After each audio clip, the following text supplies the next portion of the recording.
Gujarat GPSC 1-2 ની men's લખી છે અને આવનારી જે ફેબ્રુઆરીમાં મેન્સ લખાશે એના માટે હું ક્વોલિફાય થયો છું. અને તમે જીપીએસસી જ આપી રહ્યા છો કે યુપીએસસીની પણ પ્રિપરેશન કરી રહ્યા છો સ્પીપામાંથી? ના સર, જીપીએસસી મારો પ્રેફરન્સ જીપીએસસી. યુપીએસસી નથી? ના. ઓકે.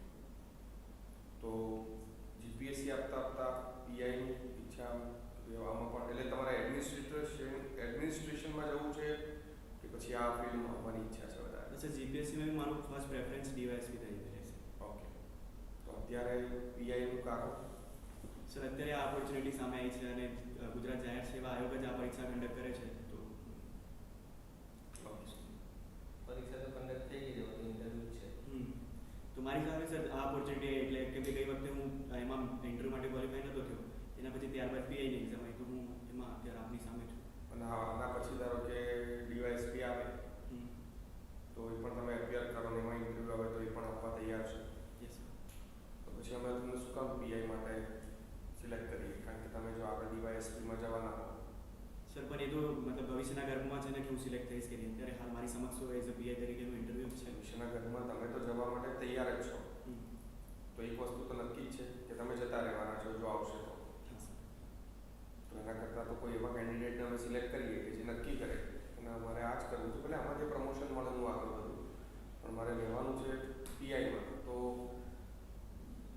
રિટન એક્ઝામ થઈ, મેન્સ થઈ, ઇન્ટરવ્યૂ થવા, જેટલી કંઈ પ્રોસિજર છે એનું કંઈક તો ફળ મળે. કદાચ ભવિષ્યના ગર્ભમાં 4 મહિના પછી આવી એક્ઝામ, તો 4 મહિના પછી તમે તો બીજી 3 મહિનાની રજા લઈ લેશો, તૈયારી કરશો અને ડીવાયએસપીમાં જતા રહેશો. સર, રજાનો જ્યાં સુધી તો ખ્યાલ છે કે મતલબ મને ખાસો સમય થઈ ગયો છે, કેમ કે ગઈ જીપીએસસીમાં મેં સારી પ્રિપરેશન કરી. નહીં લો રજા, પણ જતા તો રહેશો જ. હા સર, કેમ કે સર ઓબ્વિયસલી આની હાયરકી પોસ્ટ છે અને એની અંદર વધારે વાઇડ સ્કોપ મળશે મને વર્ક કરવાનો. એટલે પ્રશ્ન એ છે ને કે જો એના માટે તમે આટલા ડેસ્પરેટ હો તો શું કામ તમારું સિલેક્શન આમાં કરીએ? તમારી પાસે કોઈ રીઝન છે કહેવાનું? સૌથી મોટું રીઝન તો અનએમ્પ્લોયમેન્ટ છે, કેમ કે હું છેલ્લા 2-2.5 વર્ષથી પ્રિપરેશન કરી રહ્યો છું. તો તમે અભ્યાસ શેમાં કર્યો? BSc botany sir. તો તેમાં તમે રોજગારી પ્રાપ્ત કરી ન શકે? સર ના, મારો ઝુકાવ પબ્લિક એડમિનિસ્ટ્રેશન વાળું એટલે બેરોજગારી તમે જાતે નક્કી કરી કે? ના સર, મેં જ જાતે નક્કી કરી, અપ્લાય જ નહીં કર્યું. તો હા, મેં પ્રિપરેશનને પહેલાં પ્રેફરન્સ આપ્યું. ઓકે. તો એવી કઈ તમારામાં ખાસિયત છે? ચાલો વાંધો નહીં, આપણે ઇન્ટરવ્યૂ લઈએ છીએ કે ભલે તમે ડીવાયએસપીમાં જતા રહેવાના હો, આપણે ઇન્ટરવ્યૂ ચાલુ રાખીએ છીએ. તમારામાં એવી કઈ 3 બાબત છે જે તમને એવું લાગતું હોય કે તમને પીઆઈ તરીકે સિલેક્ટ કરવા માટે તમે જો અમને કહો તો અમને લાગે કે ઓકે આ વ્યક્તિને તો લેવા જોઈએ પીઆઈ તરીકે? સર, સૌથી વધારે તો એ કે મારામાં ગીવ અપ નહીં કરવાનો એટીટ્યૂડ છે, લાઈક કન્સિસ્ટન્સી કહી શકાય. આપણે કોઈ બી કામમાં લાગ્યા હોઈએ તો એ. અને બીજું, સપોઝ કે આપણને નિષ્ફળતા મળે તો તરત જ ફાઇટ બેક કરવાનો એટીટ્યૂડ મારામાં છે. અને ત્રીજું, સમાજ પ્રત્યે કે એક સંવેદનશીલતા જેવો બી હું ભાવ ધરાવું છું કે હું સમાજના દરેક વર્ગની સમસ્યા કે એ બધું સમજી શકીશ. તમે પહેલો અને બીજો મુદ્દો કીધો, એ બંનેમાં શું ફરક છે? તમે પહેલું કીધું કે ગીવ અપ ન કરવું, બીજું તમે કીધું કે નિષ્ફળતા મળે તો પણ ફાઇટ બેક કરવું. સર, પહેલાં એકચ્યુઅલી કેવું કે સપોઝ કે જેમ કે આ કોવિડ ટાઈમને લીધે એક્ઝામ લાસ્ટ મેન્સ આપી હતી અમે ફેબ્રુઆરીમાં. છેલ્લા 8-9 મહિનાથી લાઈફમાં કંઈ જ નથી, લાઈક એક્ઝામ બી કેલેન્ડર હિસાબે તો કંઈ જ નથી.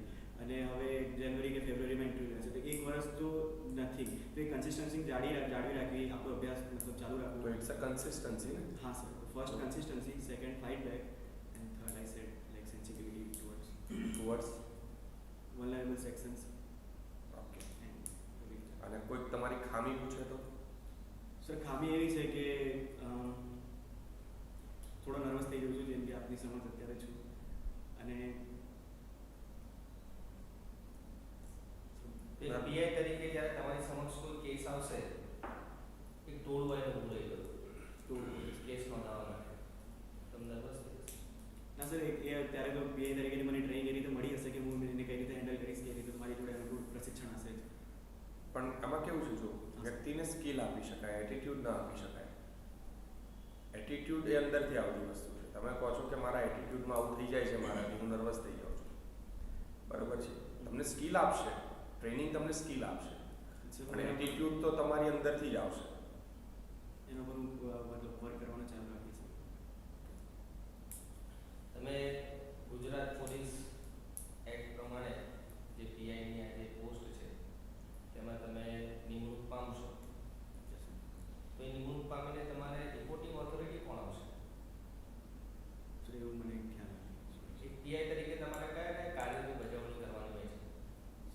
જ્યાં સુધી ખ્યાલ છે પીઆઈ તરીકે આપણે એક પોલીસ સ્ટેશનનું એક ઇન્ચાર્જ મળવામાં આવે છે અને આપણી નીચે બીજા ઘણા બધા સહકર્મીઓ હોય છે અને પણ કામ શું કરવાનું હોય તો છે બધું.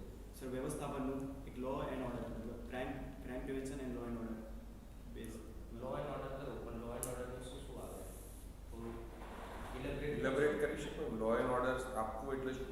જેમ કે સર શહેરમાં કે સમથિંગ મારા વિસ્તારમાં કોઈ પ્રસંગ હોય જેમ કે રથયાત્રા એવું કોઈ સમથિંગ ચૂંટણી સભા અને ચૂંટણી સભામાં તમારે સંબોધન કરો.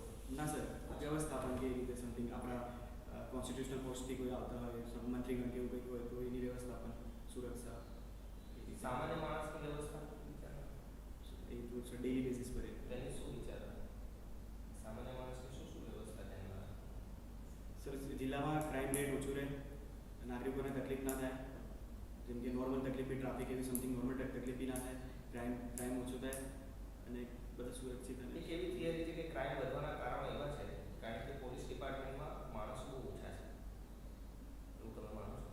હા સર કેમ કે આપણી ઘણી બધી રિપોર્ટ છે જે બતાવે છે કે આપણા પોલીસ ખાતામાં ઘણી બધી વેકેન્સીસ છે. ઓકે તો એક આદર્શ પોલીસ ડિપાર્ટમેન્ટ માટે ભારત સરકારે 1 લાખ વ્યક્તિઓની ઉપર કેટલા પોલીસ હોવા જોઈએ? એવું કોઈ ધારા ધોરણ બનાવ્યું છે કે કંઈ નથી? ઘણી બધી રિપોર્ટ્સ જેમ કે પ્રાઇવેટ ઇન્સ્ટિટ્યુશન કે એવી બધી રિપોર્ટ્સ આપતી હોય એમાં એ લોકો કહેતા હોય બાકી સરકારનો એવો કોઈ આંકડો મને ખ્યાલ નથી સર. મળી જ ના શકે.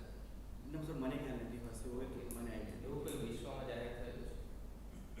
વૈશ્વિક ધોરણે છે. ધોરણે કંઈ? ઓકે આ ગુજરાત પોલીસ એક્ટ જે છે એ કયા વર્ષમાં અમલમાં આવ્યો હતો? નહીં sir sorry sir 1960 I guess 1960. 60 હું અંદાજો લગાવું છું સર મને એક્ઝેક્ટ ગુજરાત બન્યું એટલે હા સર. તમે દોસ્ત બોટની અંદર ગ્રેજ્યુએશન કર્યું પછી તમે કદાચ ધારે તો તમને જોબ મળી જાય પ્રાઇવેટ? હા સર મળી જાય. ઓકે તો પીઆઈ તમે બનવાનું એક વાર નક્કી કરી લીધું હવે તમે તમારા મનમાં તો કંઈક હશે ને પીઆઈ બન્યા પછી તમે કયા પ્રકારના સુધારણાઓ કરશો? સર જેમ કે એક બોટનીના અભ્યાસની અંદર આપણે વનસ્પતિ કે એવા મતલબ એના પુષ્પ ફળ એવા જેવા નાજુક અંગો જોડે કાર્ય કરવામાં આવે છે માઇક્રોસ્કોપને એવા લેવલે કાર્ય કરવામાં બહુ સાવધાનીપૂર્વક કાર્ય કરવામાં આવે છે તો એ સ્કિલ મારી એ સ્કિલ હું સામાજિક ધોરણે કાં તો મારા કાર્યમાં એ ઉપયોગ કરીશ કે જ્યાં વલ્નરેબલ સેક્શન છે જેમ કે બાળકો વૃદ્ધો કાંઈ સ્ત્રીઓ કે જેમની ઉપર લાઈક બહુ પ્રેશર કા અગ્રેસિવનેસ ના ચાલી શકે તો ત્યાં હું મારી એ સ્કિલ ત્યાં ઉપયોગ કરીશ. ગુનેગારો આવશે તો હેન્ડલ નહીં કરો? ના સર એમને તો નોર્મલી કરી શકે બટ તમે કીધું કે એઝ અ બોટનિસ્ટ તરીકે જે સ્કિલ છે એ સમાજના એ વર્ગ માટે લાભદાયી નીકળશે. નહીં અત્યારે તમે શું વિચારણા કરી છે કે પીઆઈ સપોઝ બની જાઓ તો તમે શું શું સુધારણાઓ કરશો? તમારા દિમાગમાં છે કે હું બની ગયા પછી આ પ્રકારના કામ કરીશ? સર સૌથી પહેલાં તો કે ક્રાઇમ રેટ ઓછો રહેવો જોઈએ મારા વિસ્તારમાં અને સ્ત્રીઓ સુરક્ષિત રહેવી જોઈએ જેમ કે અત્યારે કોવિડના લીધે ઘણી બધી આર્થિક સમસ્યાઓની લીધે ચેન સ્નેચિંગ ને એવા બધા ગુનાઓ વધી ગયા છે અને લાઈક વચ્ચે મેં છાપામાં વાંચ્યું હતું કે શહેરના મધ્યના વિસ્તારમાં બી ભર બપોરે એક કારવાળાને લૂંટી લેવામાં આવ્યું લોકડાઉનના દરમિયાન ઓકે તો એવા નોર્મલ ગુનાઓ આમ તો જોઈએ તો આખી સ્ટ્રીમ ચેન્જ થઈ જાય છે પબ્લિક એડમિનિસ્ટ્રેશન ક્વાર્ટરની એટલે તો આ ફિલ્ડની અંદર કયો વિષય તમારો મનપસંદ રહેલો? તૈયારી દરમિયાન સર એમ તો સર ઘણા બધા વિષયો મને ગમે છે પણ પર્ટિક્યુલરલી એવું જોવા જઈએ તો ઇન્ટરનેશનલ રિલેશન મને વધારે મજા આવે છે ભારતના બીજા દેશો સાથે સંબંધો. ઇન્ટરનેશનલ રિલેશન તમને વધારે ગમે છે? હા આપણે ભારત અને મ્યાનમાર વચ્ચેની એક સંધિનું નામ આપો. સંધિ ખ્યાલ નથી હમણાં લેકિન કલાદાન પ્રોજેક્ટ ઉપર ભારત અને મ્યાનમાર કાર્ય કરી રહ્યા છે. શું છે એ પ્રોજેક્ટ? કલાદાન મલ્ટીમોડલ પ્રોજેક્ટ આપણે મોરે મોત્સે એવી ત્યાંની સિટીઝ છે એમને જોડીને સોરી કેવું શહેર? મોરે ઓકે અને બીજું આપણું મણિપુરનું એક શહેર છે રાઈટ. એનું મતલબ બંગાળની ખાડીથી નોર્થ ઇસ્ટમાં જવા માટેનું ડાયરેક્ટ વોટરવે અને હાઈવેનું નિર્માણ એ રીતે કરી રહ્યા છે. મલ્ટી મોડલ ટ્રાન્ઝિટ સિસ્ટમ એમાં કયા કયા પ્રકારના અલગ અલગ પ્રકારના ટ્રાન્ઝિટ ફેઝ એમાં જોડાયેલા છે કલાદાન પ્રોજેક્ટમાં? સર એક વોટરવે હશે મને Waterway. અને પછી હાઈવે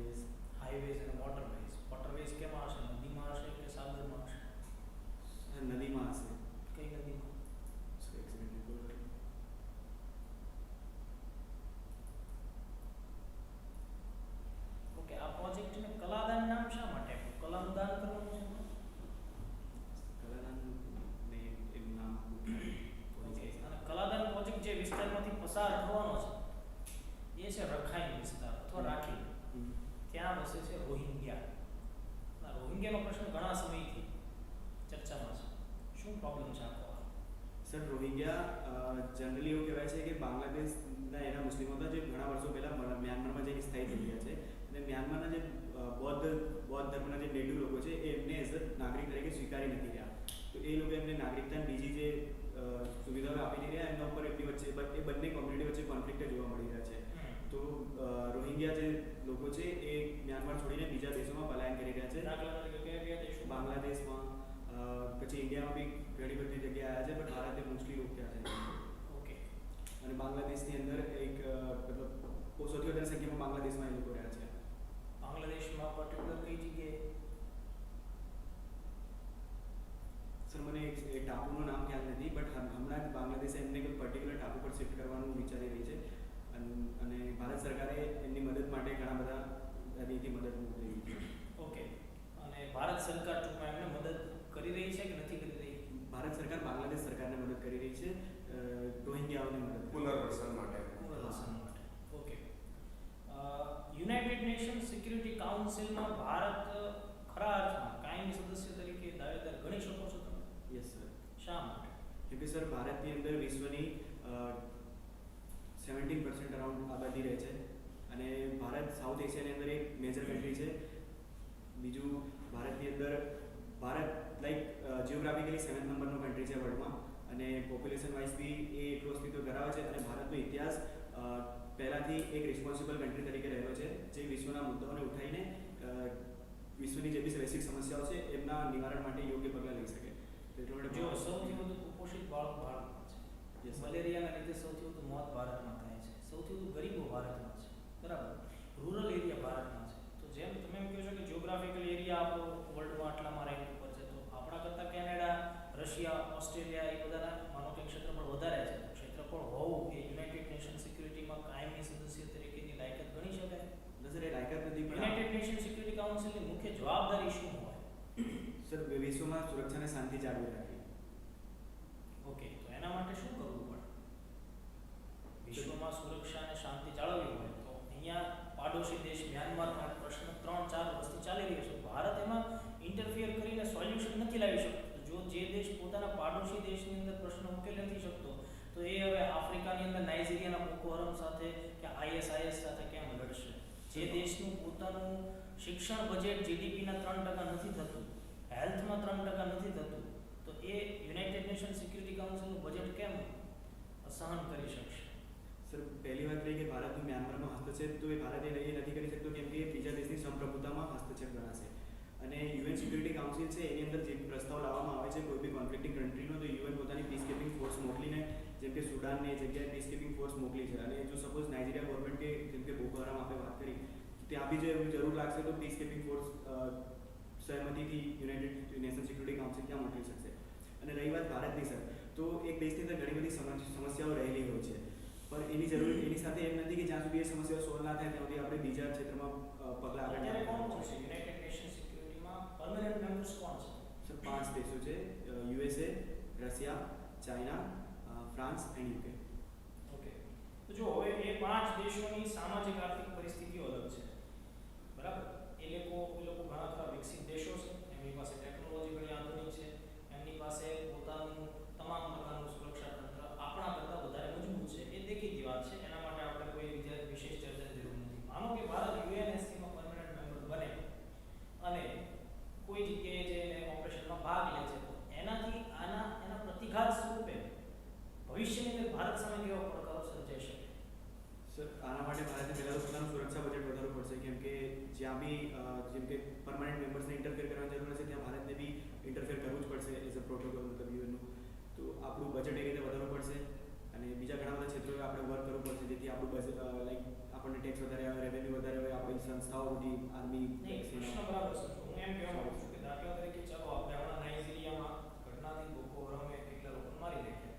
જરૂર ઊભી થઈ કે ભાઈ ભારતે પોતાના માણસો ત્યાં મોકલવા પડે. માનો કે આપણે બોકો હરામની સામે લડીએ છીએ, ભવિષ્યમાં એવું નહીં થાય કે બોકો હરામના જે સ્પાય લોકો હશે અથવા તો એના એવા એજન્ટ્સ હશે એ ભારતને બોમ્બ બ્લાસ્ટ કરી શકે એનો બદલો લેવા માટે? જો સંભાવના છે જેમ કે અફઘાનિસ્તાનમાં બી આપણે ઘણા બધા ડેવલપમેન્ટ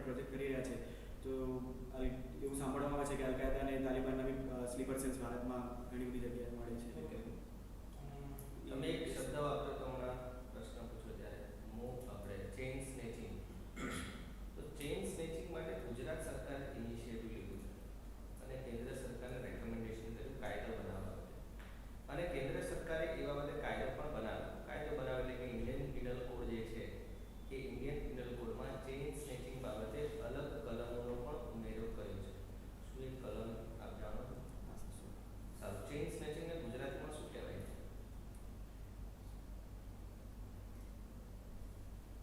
સર હું અંદાજો લઉં છું, એક્ઝેક્ટ વર્ડ ખ્યાલ નથી કે ચીલ ઝડપે મતલબ આ રીતે સોનાનું દોરું તો કેવું સ્ટીલ ઝડપ. જીપીએસસી નું સ્લોગન જણાવો.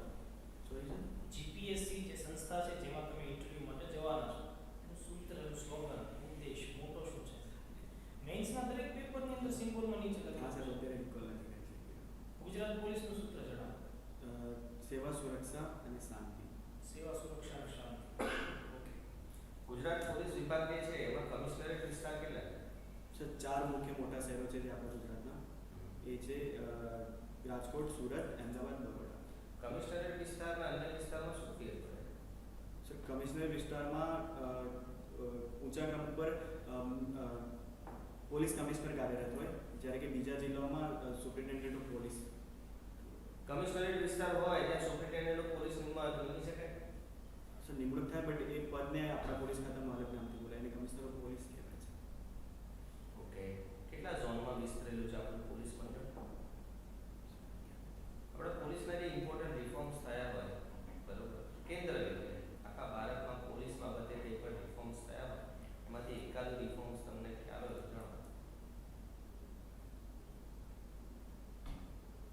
કોઈ સમિતિનો ખ્યાલ હોય? સમિતિ સર ઘણી બધી બની છે, જેમ કે મલિમત કમિટી છે, અમિતાભ રોય કમિટી છે, પછી 1980ની મુલ્લા કમિટી છે, એવી ઘણી બધી કમિટી છે. હમણાં એક રિફોર્મ તો ખ્યાલ નથી સર, પણ મહારાષ્ટ્ર સરકારે રવિવારની રજા જાહેર કરી છે પોલીસ ખાતામાં. તો રવિવારે કોઈ પોલીસ જ નહીં આવે ક્રાઇમ કરો? સર એ ખ્યાલ નથી, બટ અલ્ટરનેટિવ મે બી હશે કાં તો એ ખ્યાલ નથી, બટ એ ઇનિશિયેટિવ એટલે 24/7 ની જગ્યાએ 24/6 એવું નહીં કર્યું. સર એ ખ્યાલ નથી, બટ એ ખ્યાલ છે મહારાષ્ટ્ર સરકારે. પોલીસ 24 કલાક ફરજ ઉપર હોય છે આવું કોઈ કાયદામાં લખ્યું છે? ખ્યાલ નથી કાયદો લખ્યું નહીં, બટ એકચ્યુઅલી એ લોકો હોય છે કેમ કે ઇમરજન્સી સિચ્યુએશન્સમાં એમને હાજર થવું પડે છે. તો કઈ કઈ સિચ્યુએશનમાં એ હાજર ન થાય તો ચાલે? એવી બે સિચ્યુએશન છે કે જેમાં પોલીસ 24/7 હાજર રહી ના રહે તો પણ ચાલે. હાજર ના રહે. હા બોલો. ઇમરજન્સી સિચ્યુએશન હોય તો પણ એ હાજર ના રહે તો ચાલે. એવી બે સિચ્યુએશન છે. જો મને ખ્યાલ નથી, બટ હું અંદાજો લગાવી રહ્યો છું. સર મે બી શહેરમાં કોઈ આપતા કે સમથિંગ આવી છે તો જેમ કે સપોઝ ભૂકંપ આવ્યો હોય અને મારા વિસ્તારથી મારા પોલીસ સ્ટેશનના વિસ્તાર સુધીનો રોડ જ એ રીતે ડેમેજ થઈ ગયો હોય કે હું ના પહોંચી શકું, ખ્યાલ નથી. કોઈ પણ ગવર્મેન્ટ અધિકારી આમ જોવા જઈએ તો 24/7 એ હાજર રહેવું પડે કે ન રહેવું પડે જ્યારે પણ એને બોલાવવામાં આવે કોઈ પણ ટાઈમે? સર રહેવું પડે. તો પછી પોલીસ એનાથી જુદું છે એવું કેમ આપણે માનીએ છીએ?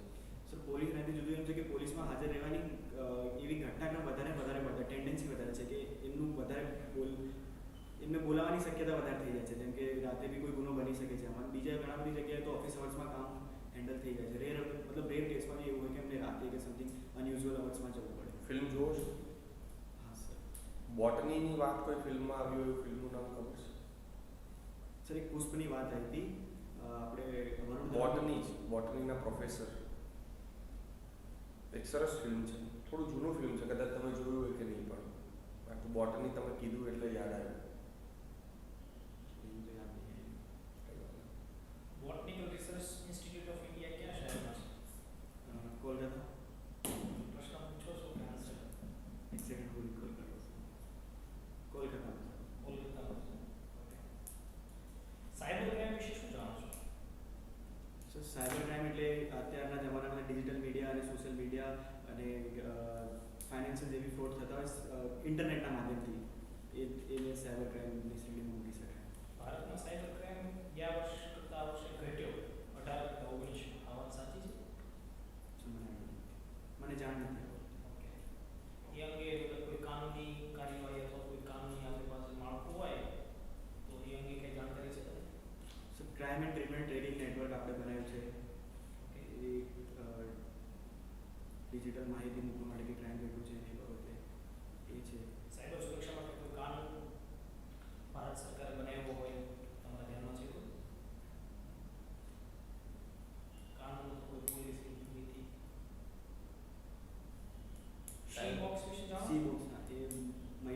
વિકસાવવા માટે મહિલાઓ ટીમ કાર્ય